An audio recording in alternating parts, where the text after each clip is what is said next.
The holidays are one of the toughest times to deal with a breakup.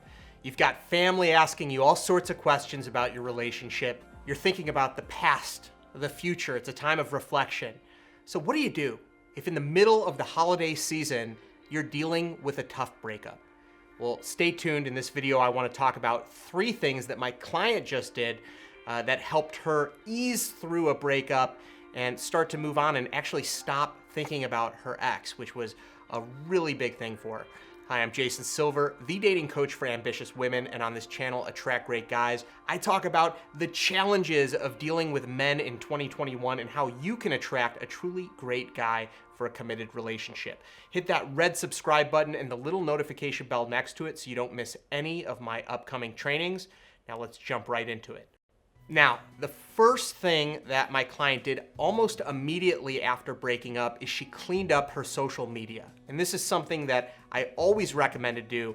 Your telephone and your social media accounts can be like a graveyard of your relationship. It just trudges up memories and emotions, and it's really hard when you're trying to get past an experience or move on from it to constantly be reminded of some of the best times which you may have captured on film. Now, I'm not suggesting that you burn these things or delete them entirely, but if you could basically take these off of your phone, off of your social media, put it in a folder somewhere that you don't see, so you can move on and not be constantly reminded of your previous relationship. That allows you to start getting focused on your day-to-day again, to focus on the things that will actually fill you up and move you forward rather than just reminiscing about the past relationship. That actually is the perfect segue to the second thing that she did to move on from her breakup, and that was to consciously avoid analysis paralysis. This is really key. It becomes so easy to ask yourself the question, why did this happen? What did I do? And how could I have prevented it? And in some ways, this is a noble pursuit to try to become more self-aware and to grow from the experience. But right after a breakup, it usually doesn't do that. What actually happens is we beat ourselves up. We start thinking about all of our flaws, the wrong things that we said or did, and we just beat ourselves up until we feel worse than before, and that is unhelpful.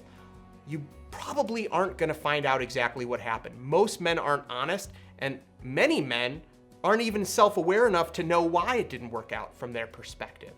So searching for the why or the reason is unhelpful at the least, at minimum, and it could be very harmful in just beating yourself up at its worst. So I encourage you to do what she did and avoid analysis paralysis. So avoiding analysis paralysis was huge.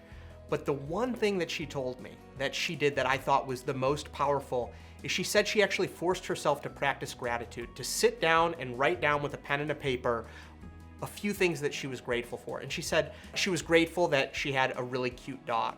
That was like the one thing that she could be grateful for, is that her dog was just loving throughout the whole thing. But that was it for a period of time. But after a couple days, she was able to write, 3 things she was grateful for, and then 5. And what that did is that attitude of gratitude actually helped heal her and helped her to get focused on all of the blessings that she did have in her life.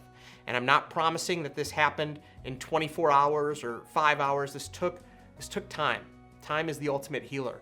But focusing on gratitude made it so much faster, the healing process faster, so she wasn't focused on the past. If you can't think of anything to be grateful for, I'll give you a few things. Number 1, through the experience of pain, it means that you were vulnerable, that you opened yourself up to another person. And practicing vulnerability is something that I encourage you to continue doing, and it is painful. That is the risk of the reward of true love, and it can only happen by being vulnerable. So you can be grateful that you were willing and you pushed through to be a little bit more vulnerable. We can also be grateful that we're here and that we're alive and that we have the opportunity at another day and another relationship. We can be grateful for any gift we have in our life. Today I'm grateful just to have the opportunity to sit here and do what I love and talk to you. And I get to work with amazing people and learn fascinating things about how people are finding love and working through some extreme odds and yet still finding that deep loving connection.